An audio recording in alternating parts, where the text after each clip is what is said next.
Good morning!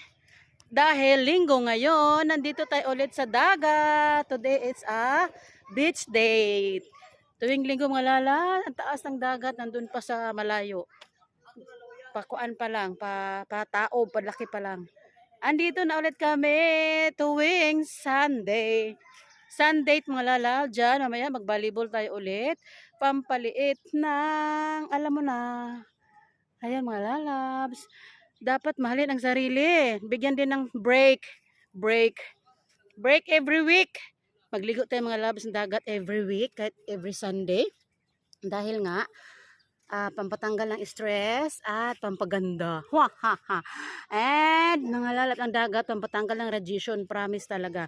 Yung mata nyo na, alam mo naman, na talagang nabubuhay tayo sa teknolohiya, radiation.